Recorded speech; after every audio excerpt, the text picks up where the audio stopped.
These are generally musicals that have been specifically written for or adapted for pups. Pup musicals. How wonderful would that be?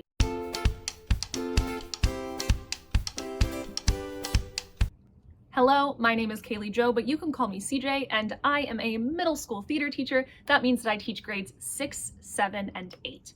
And whenever it comes to performing musicals, I generally focus on junior titles for my students. Junior titles are usually shortened versions of longer musicals or musicals that have been specifically written for that preteen, teen age group. So I was super excited to learn that there's going to be a new option for my students. And then I heard the title.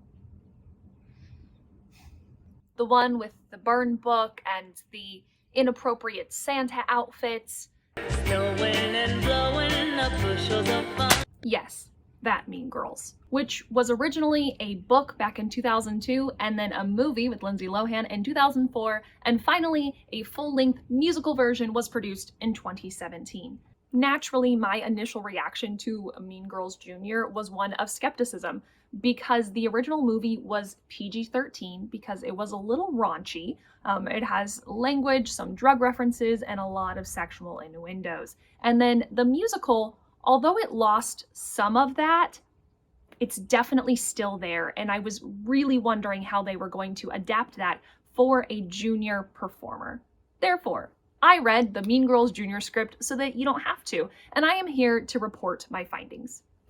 Disclaimer, I have nothing against Mean Girls the musical. I actually saw the tour whenever it came through my city last year, and I really enjoyed it. It has some super catchy music and some great dance numbers, and the performers I saw were absolutely incredible. And at the end of the day, it does have a positive message of accepting yourself for who you are and treating others as you would like to be treated, and those are wonderful things.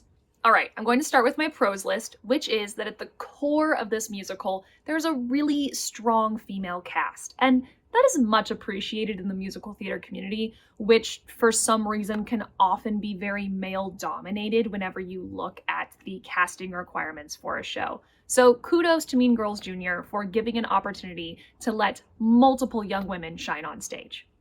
Next up, we have the name recognition for this title. It's been in popular culture for the last basically 20 years at this point, and you had to have been living under a rock to hear the title Mean Girls and not have something pop into your head.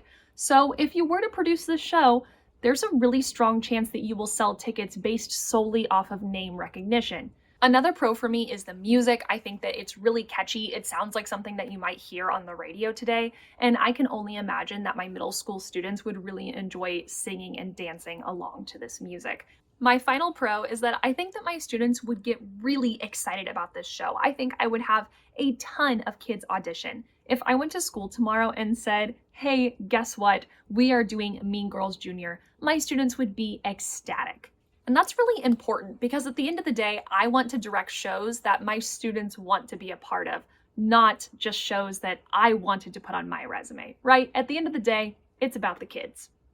So let's talk about some of the changes made from the full-length version of Mean Girls to the junior version.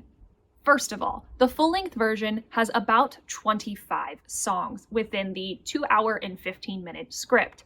The junior version somehow manages to still have 22 songs. That means that in a 60-minute show, there is a song every 2 minutes.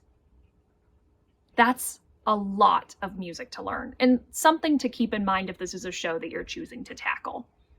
Songs that did not make the cut for the junior version include Karen's song Sexy, which is right before the Halloween party and talks about her love for world peace as well as having the opportunity to wear sexy Halloween costumes. Another song that didn't make it was Regina George's Someone Gets Hurt and the Someone Gets Hurt reprise, which again happens at the Halloween party, and it's just another one of her kind of revenge-fueled power ballads. Another change that was made was to Janice's song at the end of the show, I'd Rather Be Me. And in that song, she encourages everyone to raise their right finger. I think you know which finger.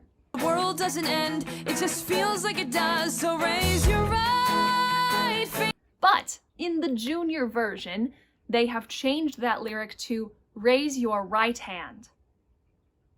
which I appreciate. I didn't want the original lyric in a junior production, but it still feels like kind of an off-putting kids bop album at that point.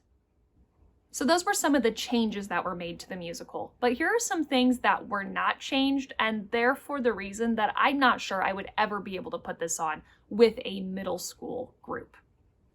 Karen, who is one of the Plastics and one of Regina's minions, is often referred to as being very, very dumb in the original musical, and that has not changed in the junior version. In fact, whenever we meet Karen, she has this solo line in a song that says, "My skirt is tiny, it barely covers my perky high." Now, the junior version does take out the line about her skirt barely covering her perky hiney, but they still leave the line that talks about how tiny Karen's skirt is. The teacher, Miss Norbury, is still referred to as a drug pusher by Katie in the junior version. Now, I would like to point out that they only use the phrase drug pusher once, and that is whenever Katie originally writes it down in the burn book. From that point forward, they just say Miss Norbury is a pusher, and they drop the word drug.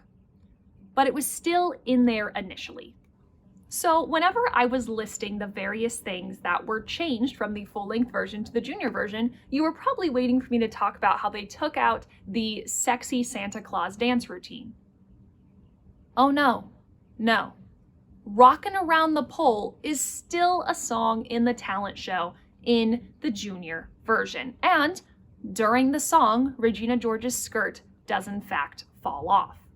In general, this show features a lot of malicious intent from a lot of characters, even down to our heroine, Katie, who gives Regina these protein bars to help her gain weight, even though she told her that they would help her lose weight. We also have the way that Janice treats Regina, the way that Regina and the Plastics treat everyone.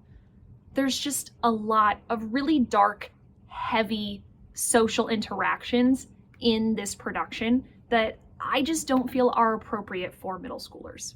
I mean, I am glad that by the end of the show, everybody learns the error of their ways. Yes, Regina George does still get hit by a bus, and everything ends in this glorious song at the end of the spring fling, and we're all kumbaya and we're friends. And I think that's great, and I do believe that there's a good message in this show. But it takes us 50 to 55 minutes to get to the end where everybody learns their lesson. And I'm just afraid that with the development and maturity of middle school students, that separation is going to be hard to discern. Now, with all of this being said, these were just my opinions on this show being performed by middle school students, which is generally what junior shows are geared towards. Do I believe that this could be performed by high schoolers? Absolutely. If you have a group of students who you believe are mature enough to handle this content and have conversations about it and the seriousness of all of it, then by all means, let your high schoolers perform this show. But most of the time, you would go ahead and perform Mean Girls High School Edition rather than Mean Girls Junior.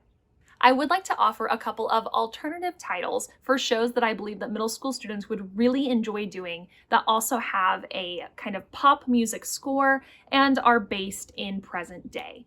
Those other options include Emma, a pop musical junior varsity edition from Broadway Licensing, Freaky Friday, one-act version, and High School Musical Junior. And then a couple more shows that don't have that pop feel, but again are set more in like current times and I think could be really relatable to kids, include Dear Edwina Jr. and Matilda Jr.